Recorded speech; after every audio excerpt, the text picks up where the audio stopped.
लिंग सापडले आणि नंतर मग त्यांनी हे शिव मंदिर असं बांधलं, हे अशी एक आख्यायिका आहे। आपण आता मध्ये आलेलो आहोत, मंदिराचा गाभारा आहे हा आणि तिथे पण असे मोठे मोठे खांब दिसत आहेत आणि त्याच्यावर असं सुंदर असं नक्षीकाम दिसतंय केलेलं। आपले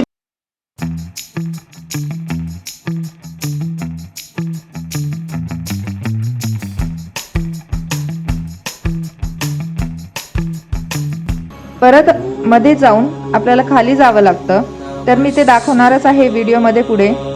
जर पाहायला गेलं तर मंदिराचं कोणत्याही प्रवेशद्वार हे नेहमी पूर्वेकडे किंवा उत्तरेकडेच असते, पण हे जे औंढा नागनाथचं मंदिर आहे, ज्योतिर्लिंग आहे, याचं प्रवेशद्वार हे मुख्य प्रवेशद्वार हे पश्चिमेकडे आहे।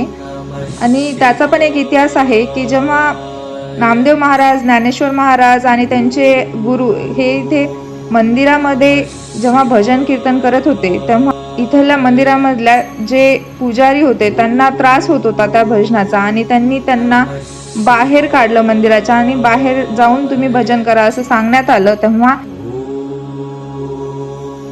मंदिराच्या बाहेरील परिसरामध्ये मग नामदेव महाराजांनी भजन आणि कीर्तन करायला सुरुवात केली आणि त्यांचा म्हणजे त्यांच्या भक्तीमुळे प्रवेशद्वार हे महादेवानीकडे वळवलं, अशी एक आख्यायिका आहे।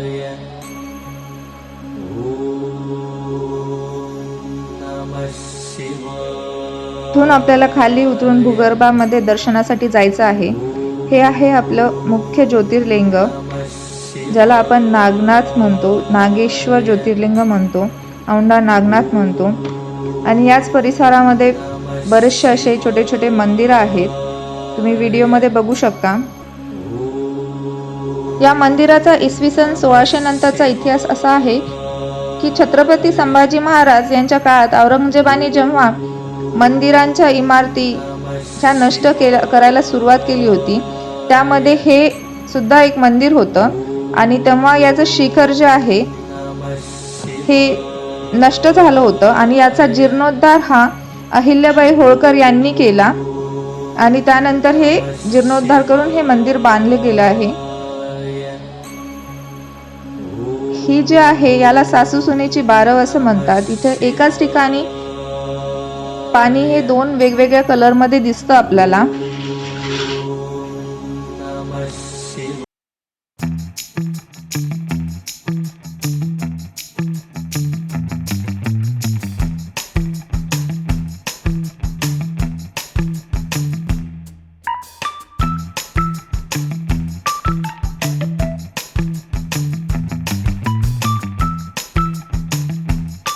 आपल्याला ही जी आहे पालखी आहे, जेव्हा महाशिवरात्र असते तेव्हा छान सजून अशी पालखी ही काढण्यात येते।